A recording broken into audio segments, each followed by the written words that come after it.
우리 성찬 도송이 자매 성찬 감사합니다. 그 보험 생각하고 질병 사고 생각하면은 우리가 건강하게 일상생활을 할 수 있다는 게 얼마나 감사한 일인지를 다시 한번 생각해야 되고, 또 값없이 우리를 위해 돌아가신 예수님의 십자가 때문에 또 값없이 받은 구원의 삶 생각하면 더욱더 감사한 것 같습니다. 우리 도송이 자매님 성찬 감사드립니다. 이제 7월입니다. 본격적으로 무더위가 시작됐습니다. 여러분 건강하게 잘 지내시기를 바랍니다. 오늘부터 이 주일학교도 완전히 정상화된 걸로 알고 있습니다. 이제 교회의 기능이 정상화되었습니다. 거의 2년 5개월 만인 것 같아요. 그래서 진짜 이것 또한 우리가 이렇게 함께 모여서 예배드리고 또 주일학교도 운영하고 이 모든 일상의 이 일들이 얼마나 소중한 시간인가를 깨닫는 지난 2년 5개월의 시간이었던 것 같습니다. 어제는 1박 2일로 우리 인도자 그룹이 밀양 표충사 계곡으로 수련회를 가서, 이 자리도 많은 분들이 아직도 못 오고 있습니다. 일부는 오고 일부는 아직 못 오고 거기서 예배를 드리는 걸로 알고 있습니다. 가서 8월에 있을 결혼부 수련회 계획도 너무나 멋지게 잘 짰고요. 그 다음에 또 우리 부산교회가 작지만 어떻게 더욱 튼튼한 교회로 만들어갈 것인가를 어제 밤 11시 반까지인가 수련회 가서 논 거는 별로 없어요. 식사만 하고 열심히 공부했습니다. 공부하고 11시 반까지 우리 부산교회를 더욱 튼튼히 만들어가는 방법을 함께 공부했습니다. 부산교회가 작지만 앞으로 다른 교회에 더 큰 영향을 줄 수 있는 교회로 될 것임을 저는 믿습니다. 오늘 말씀의 제목은 듣기도 하고 묻기도 하고 입니다. 예수님이 12살 때 성전에서 다른 선생님들과 이렇게 말씀에 대해서 듣기도 하고 묻기도 하고 했다는 그 얘기입니다. 포인트는 말씀을 이루시려는 것이었다. 누가복음 2장 4절에서 7절을 보시겠습니다. 누가복음 2장 4절에서 7절. 요셉은 다윗 가문의 자손이므로 갈릴리의 나사렛 동네에서 유대에 있는 베들레헴이라는 다윗의 동네로 자기의 약혼자인 마리아와 함께 등록하러 올라갔다. 그때 마리아는 임신 중이었는데 그들이 거기에 머물리는 동안에 마리아가 해산할 날이 되었다. 마리아가 첫 아들을 낳아서 포대기에 싸서 구유에 눕혀두었다. 여관에는 그들이 들어갈 방이 없었기 때문이다. 로마의 아우구스투스 황제 때 칙령을 내려 인구조사를 하였습니다. 당시 로마는 유대인들에게는 병력 의무를 지우지 않았기 때문에 이 인구조사는 그 세금 부과를 위해서 그렇게 했습니다.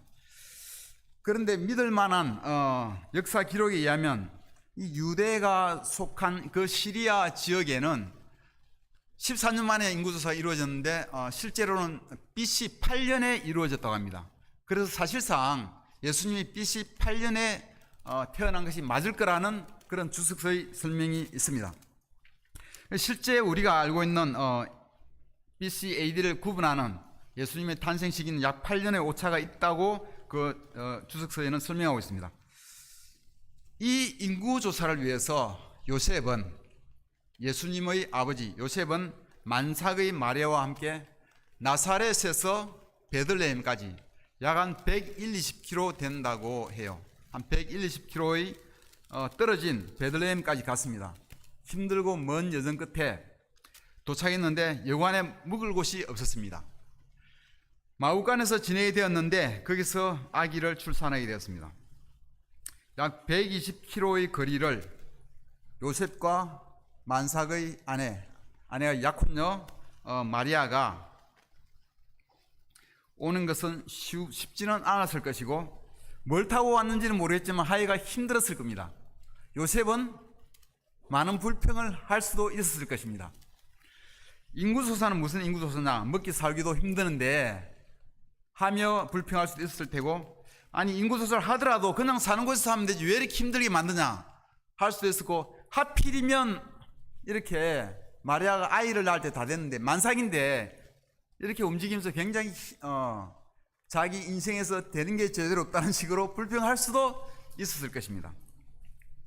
그러나 요셉은 이 모든 일이 하나님의 완벽한 계획에 따라 움직이고 있음을 알지 못했을 것입니다. 이 모든 일은 이미 오래전에 미가서에서 예언되었던 하나님 말씀을 정확하게 이루기 위한 하나님의 계획이었습니다. 그러나 너 베들레헴 아브라다야, 미가서 5장 2절 말씀입니다. 그러나 너 베들레헴 에브라다야, 너는 유다의 여러 족속 가운데서 작은 족속이지만 이스라엘을 다스릴 자가 내게서 나올 것이다. 그의 기원은 아득한 옛날 태초에까지 거슬러 올라갈 것이다. 이 말씀을 이루기 위해서 이 모든 힘든 일들이 이루어졌던 것입니다. 이 말씀을 이루기 위해서 하나님은 아우구스투스에게 칙령을 내려 인구조사를 하게 하였고, 마리아의 출산일에 맞춰서 베들레헴으로 가게 하였고, 또 여간에 머물 것이 없었고 마구간에 자게 되었고, 이 모든 것이 하나님이 계획한 완전한 타이밍을 맞추고 있었던 것입니다. 지금도 내 삶에서 일어나는 일들은 어쩌면 하나님의 놀라우신 계획에 따른 것일 수 있습니다. 하나님의 계획을 이루기 위하여 우리 삶에서 일어나는 모든 일을 통하여 어떤 완전한 타이밍을 하나님이 준비하고 만들고 계신 것일 수 있습니다. 그래서 우리 삶은 늘 기대와 믿음으로 살아야 됩니다. 오늘은 하나님이 무슨 일을 만드실까?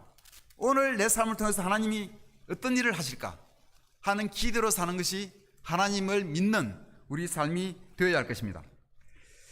요셉이 아마도 여관을 못 구하여 마구간에서 자게 되었을 때 그의 불평은 최고조에 달할 수도 있었을 것입니다. 그러나 거기에도 하나님 뜻이 숨겨져 있었을 것입니다. 그리스도가 아주 좋은 5성급 호텔에서 태어났다. 이게 좀 어때요? 분위기가 좀 맞는 것 같아요. 좀 이상하지 않아요? 그리스도가 그냥 뭐 편안한 여관에 들어가서 태어났다 하는 것도 약간은 조금 그렇잖아요. 느낌이. 산부인과에서 그리스도 태어났다.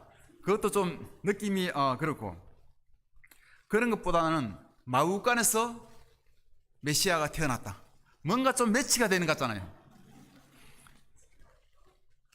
예수님은 마구간에서 태어나서 구유에 누이셨습니다. 그 메시아가 오셨다는 소식은 들에서 밤에 양치기 하던 목자들에게 가장 먼저 전해졌습니다. 마구간, 구유, 목자들, 어떤 느낌이 듭니까?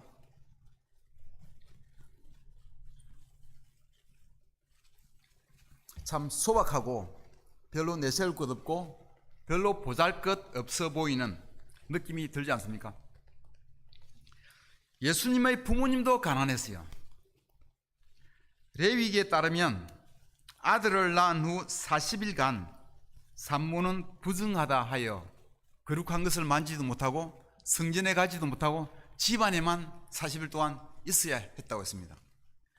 그리고 딸을 낳으면 그 배수 80일을 그렇게 집안에 있어야 했다고 했습니다. 아들과 딸의 차이가 좀 있었던 것 같아요. 이러한 40일이나 80일간의 기간이 끝나면 정결 예식으로 성전에 가서 어린 양 한 마리와 비둘기 한 마리를 정결 예식으로 제물로 바쳐야 했습니다. 그런데 양이 비싸서 가난한 사람들은 양 한 마리, 비둘기 한 마리가 아니라 그냥 비둘기 2마리로 바치는 게 허용되게끔 레위기에 되어 있습니다.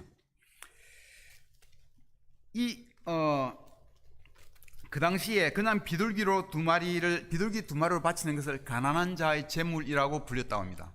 이 예수님의 어머니도 마리아가 가져왔던 제물이 바로 이 가난한 자의 제물이었습니다. 그러니까 예수님의 부모님도 가난했습니다. 마구간, 구유, 목자, 가난한. 그리스도의 주변 여건은 세상에 내세울 만한 것이 아무것도 없었습니다. 그런데 그 메시아는 세상을 바꾸어 나왔습니다. 그는 세상이 알아주는 것은 아무것도 없었지만은 그는 유대인들에게 엄청난 충격을 주었고 로마를 흔들었고 300여 년 후에는 로마를 점령했고 그 이후에 2000년 동안 세계사를 지배해 왔습니다. 무엇이 그것을 가능하게 했을까요? 어떻게 그렇게 될 수가 있었을까? 누가복음 2장 44절에서 47절을 보시겠습니다. 44절에서 47절. 일행 가운데 이스라엘인이 생각하고 하룻길을 갔다. 그 뒤에 비로소 그들의 친척들과 친지들 가운데서 그를 찾았으나 찾지 못하여 예루살렘으로 되돌아가서 찾아다녔다. 사흘 뒤에야 그들은 성전에서 예수를 찾아냈는데 그는 선생들 가운데 앉아서 그들의 말을 듣기도 하고 그들에게 묻기도 하고 있었다. 그의 말을 듣고 있던 사람들은 모두 그의 설기와 대답에 경탄하였다. 아멘. 예수님이 12살 때 참 놀라운 일이 있었습니다. 6월절에 가족이 다 같이 예루살렘에 갔다가 아들 예수를 그냥 모르고 성전에서 놔두고 그냥 집으로 돌아갔어요. 가다가 뒤늦게 아이가 없는 것을 알고는 다시 예루살렘으로 아이를 찾으러 갔습니다. 근데 그 기간에 3일 뒤에야 아들을 다시 보게 됐는데 아들 예수는 성전에서 선생들과 말씀에 대해서 이야기하면서 그들의 말을 듣기도 하고 묻기도 하면서 그렇게 이야기를 하고 있었던 것입니다. 부모가 없어졌는지를 12살 된 예수님이 그 당시 자기가 알았는지 몰랐는지는 모르겠으나 3일 동안 계속 성전에 머물러 말씀에 대해서 듣기도 하고 묻기도 하면서 지냈다고 하는 것은 보통 일이 아닙니다.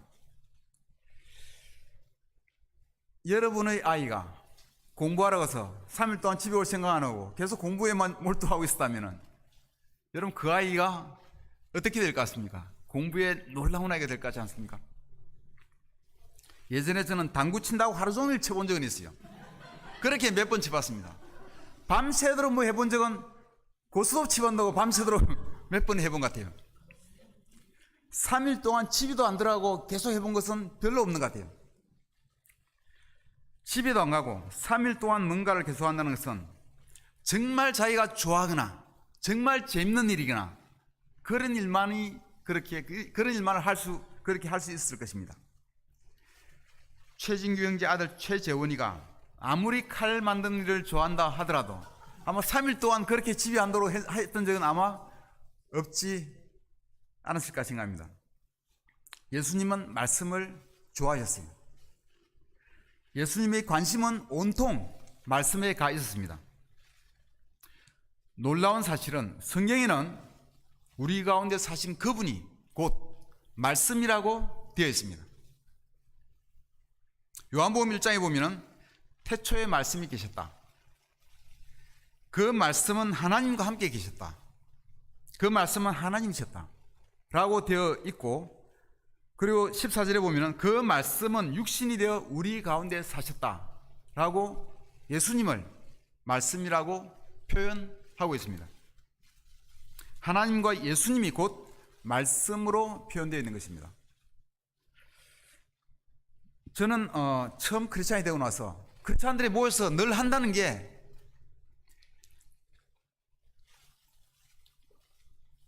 예배도 그렇고 뭐 소그룹 모임도 그렇고 같이 여러 명 몇 명 앉아서 이야기할 때도 그렇고 크리스찬들이 모이면 늘 고개를 숙이고 말씀을 보고 이야기 나누고 하는 게 저는 좀 이상해 보였어요. 아니 세상을 바꾸겠다, 세상 영향을 주겠다 하시는 분들이 나가서 뭐 무슨 생산적인 일을 하지 않고 맨날 앉아서 밑에 고개 숙이고 책 보면서 그걸 가지고 이야기하고 하면서 이렇게 하면서 이게 과연 맞나 하는 생각도 들었던 적이 있었습니다. 당시에는 말씀의 위력을 잘 몰랐습니다. 그러나 생각해 보면 하나님은 말씀으로 천지를 창조하셨다고 되어 있습니다. 이 말씀 자체에 굉장한 위력이 있는 것입니다. 말씀만큼 위력 있고 힘 있는 것은 없다는 사실을 제가 오래 살다 보니까 살면 살수록 그것이 사실이라는 것을 깨닫게 되는 것 같습니다. 진짜 중요한 것은 논밭에서 열심히 일하는 게 아니라, 회사에서 열심히 일하는 게 아니라, 고개 숙여서 말씀을 보는 책상 앞에서, 골방에서, 기도방에서 정말 중요하고 놀라운 일들은 다 이루어지고 결정된다는 사실을 알 수가 있었습니다. 마태복음 12장 15절에서 19절까지를 보시겠습니다. 마태복음 12장 15절에서 19절. 그러나 예수께서 이 일을 아시고서 거기에서 떠나셨다. 그런데 많은 무리가 예수를 따라왔다. 예수께서는 그들을 모두 고쳐주셨다. 그리고 자기를 세상에 드러내지 말라고 단단히 당부하셨다. 이것은 예언자 이사야를 시켜서 하신 말씀을 이루시려는 것이었다. 보아라, 내가 뽑은 나의 종, 내 마음에 드는 사랑하는 자, 내가 내 영을 그에게 줄 것이니 그는 이방 사람들에게 공의를 선포할 것이다.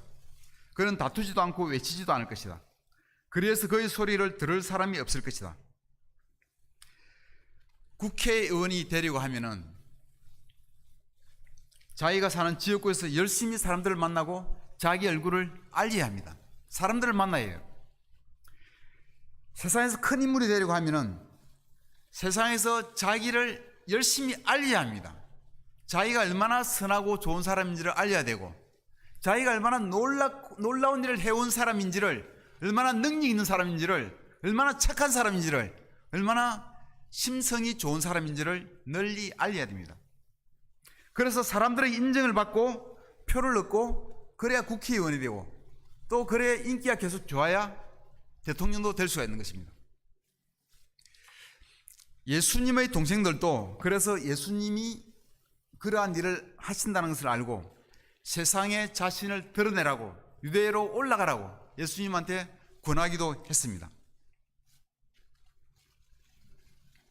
그러나 예수님은 이상하게 무리를 모두 고쳐주시고도 소문을 내지 말고 자신을 세상에 드러내지 말라고 조용히 하라고 제자들에게 당부하였습니다. 예언자 이사야의 말씀을 이루기 위해서, 성경 말씀을 이루기 위해서 그렇게 하신 것입니다. 예수님의 관심은 사람들의 표도 아니었고 세상 사람들의 인정도 아니었습니다. 오로지 한 가지, 성경 말씀이 예수님의 삶에서 이루어지는 것이 유일한 예수님의 포커스, 예수님의 관심이었습니다. 이스라엘 백성은 이 선민 사상이 확실한 민족이었습니다. 당시 로마의 속국으로서 좀 비참하게 살고 있지만, 치욕적인 삶을 살고 있지만, 언젠가는 이 세상에서 가장 강력하게 되고 이 세계의 중심이 될 거라고 그런 믿음이 있었습니다. 그들은 자신들을 그렇게 만들어줄 메시아, 하나님이 언젠가는 보내주실 그 메시아를 기다리고 있었던 것입니다. 예수님이 오셔서 놀라운 일을 보이시자, 정말 메시아처럼 보이자 그들은 기대를 했는데, 예수님이 로마의 지배로부터 유대 민족을 해방시켜줄 그런 막강한 힘을 보일 장군 같은 메시아 역할을 할 것이라고 기대를 했는데, 예수님이 하시는 거 보니까 영 그게 아니에요. 예수님이 그럴 생각이 없는 것처럼 보여서 실망하고 예수님을 많이 떠나기도 했습니다. 예수님이 하시고자 했던 것은 그들의 생각과는 많이 달랐습니다. 예수님께서는 하나님 말씀이 그의 삶에서 이루어지는 것에 집중하였고, 그것을 통해서 하나님이 일하실 것을 신뢰했습니다. 이사야서 53장 7절입니다. 그는 굴욕을 당하고 고문을 당하였으나 아무 말도 하지 않았다. 마치 도살장으로 끌려가는 어린 양처럼, 마치 털 깎는 사람 앞에서 잠잠한 암양처럼 끌려가기만 할 뿐 아무 말도 하지 않았다. 예수님은 굴욕을 당하고 고문을 당하였으나 아무 말도 하지 않으셨습니다. 끌려가기만 할 뿐 아무 말도 하지 않았습니다. 사람에게서 부당한 대우를 받고 고난을 받더라도 사람을 대항하여 싸우지 않았습니다. 오직 그 삶에서 말씀이 이루어지는 것이 중요했고 거기에 집중되어 있었습니다. 말씀이 예수님 삶에서 이루어졌을 때 360여 년 후에 기독교가 로마의 국교가 되고 그로부터 2000년 넘게 세계 역사를 지배하게 됩니다. 메시아에 대한 유대민족의 바람대로 이스라엘 백성이 로마에서 해방된 것이 아니라 로마를 오히려 정복하고 세계를 정복하게 된 것입니다. 그들이 메시아에게 걸었던 기대보다 훨씬 더 놀라운 일이 이루어진 것입니다. 유대민족이 그들이 원하는 대로 사람의 방식, 군대의 힘으로 로마로부터 독립을 하려고 그 독립을 위해 싸웠더라면, 군대의 힘으로 싸웠더라면 쟁취할 수 있었을지도 모르겠고, 쟁취하였다 할지라도 칼을 쓰는 자는 칼로 망한다고 얼마나 지속하였을지도 의문입니다. 누가복음 2장 27절에서 30절까지입니다. 그가 성령의 인도로 성전에 들어갔을 때에 마침 아기의 부모가 율법이 정한 대로 행하고자 하여 아기 예수를 데리고 들어왔다. 시므온이 아기를 자기 팔로 받아서 안고 하나님을 찬양하여 말하였다. 주님, 이제 주님께서는 주님의 말씀을 따라 이 종을 세상에서 평안히 떠나가게 해 주십니다. 내 눈이 주님의 구원을 보았습니다. 아멘. 시므온은 의롭고 경건한 사람이었고 이스라엘을 구원해 줄 메시아를 기다린 사람이었습니다. 그는 성령의 인도로 성전으로 들어가서 완벽한 하나님이 정해주시는 완벽한 타이밍에 아기 예수와 만나게 되었을 때 그 아기 예수를 안아들고 하나님께 감사를 드렸습니다. 내 눈이 주님의 구원을 보았습니다 하고 감사를 드렸고, 이제 평안히 세상을 떠나게 되었다고 기뻐했습니다. 예수님을 한번 보고. 성전에 또 한 사람이 있었는데 그는 안나라는 여자 예언자로 남편과 7년을 살고는 과부가 되어서 84세가 될 때까지 성전에서 금식과 기도로 하나님을 섬겨왔는데, 그도 때마침 아기 예수에게 다가와서 하나님께 감사를 드렸습니다. 그들은 메시아 아기 예수를 한 번 본 것으로 크게 기뻐했습니다. 많은 사람들이 기다렸고 보기를 원했지만 보지를 못한 그 메시아를 그들은 죽기 전에 보았기 때문입니다. 우리는 어떻습니까? 많은 예언자와 왕들이 보고자 했으나 보지 못한 메시아 예수님의 삶을 우리는 다 보았고 알고 있습니다. 많은 사람들이 듣고자 하였으나 듣지 못한 메시아의 가르침을 우리는 들었고 매일 보고 있습니다. 우리가 가진 이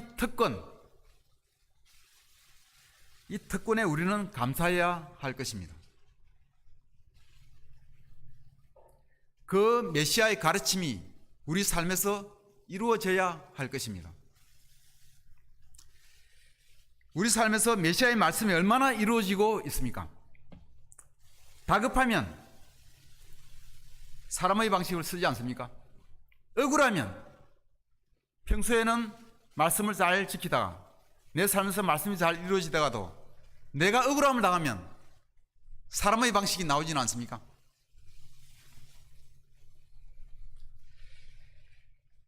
내게 인사 안 한다고 나도 인사 안 한다면 어떻게 메시아의 말씀이 내 삶에서 이루어진다고 할 수 있겠습니까?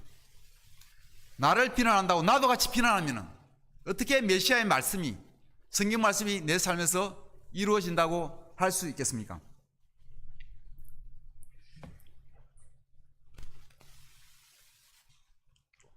평소에는 그러지 않더라도 전쟁 시에는 많은 죄가 생긴다고 합니다.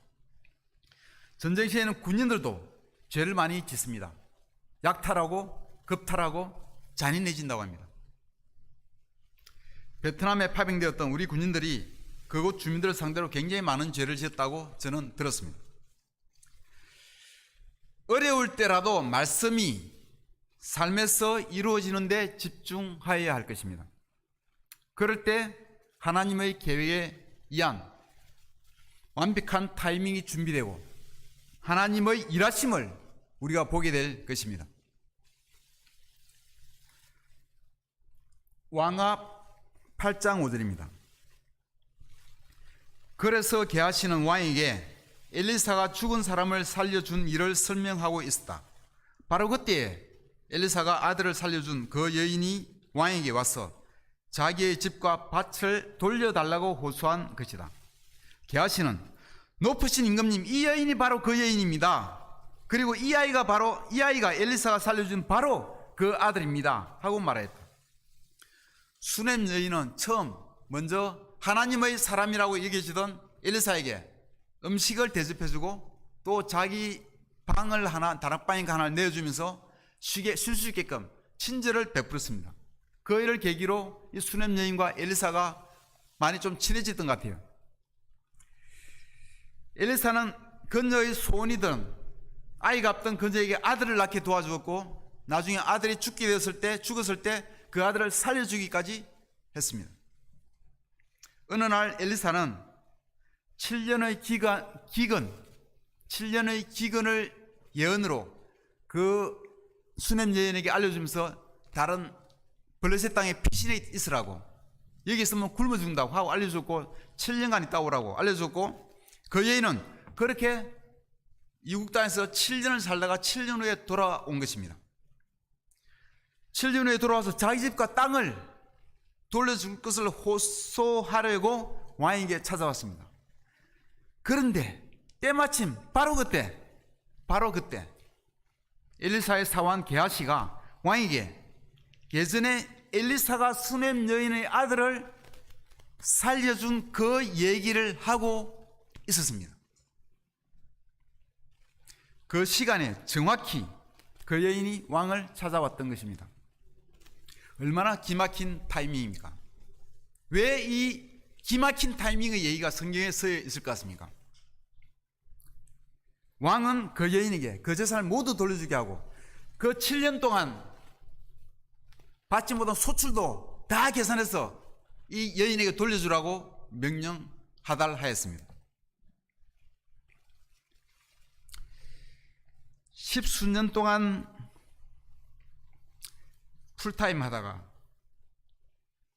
풀타임 미니스트리를 그만두고 나온 자매가 있었습니다. 여러분도 아실 거예요. 주원영 자매라고. 나와서 너무 오랫동안 일을 하다 나오니까 나이도 들고 아무것도 할 게 없어요. 남편이 수십 군데 이거 신청을 했으나 하나도 되지 않았습니다. 너무 힘들었고 이때 삶을 잘못 살았나? 왜 이렇게 힘든 일이 생겼을까? 힘들던 참에 이 말씀을 보았습니다. 이 하나님이 완벽한 타이밍으로 우리를 돌보신다는 확신을 얻고 또 이 수넴 여인이 자기의 잃어버린 모든 재산과 또 자기가 떠나 있던 7년 동안의 소출도 다 계산해서 받는 이 말씀을 보고는 믿음을 가졌습니다.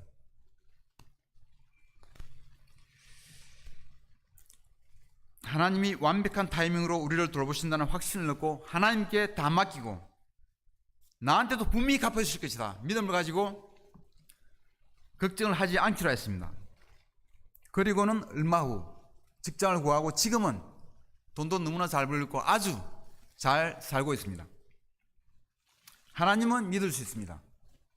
하나님은 우리를 위하여 완벽한 타이밍을 준비하고 계십니다. 우리는 메시아가 전해준 메시지, 성경 말씀, 그것이 우리 삶에서 이루어지는데 집중하여야 할 것입니다. 힘들 때나 어려울 때나 억울할 때나 우리의 포커스는 말씀이 내 삶에서 이루어지는데 포커스해야 하는 것입니다. 하나님을 신뢰하고 말씀에 집중하는 우리 부산교회 형제자매들이 되기를 바라면서 말씀을 마치겠습니다. 감사합니다.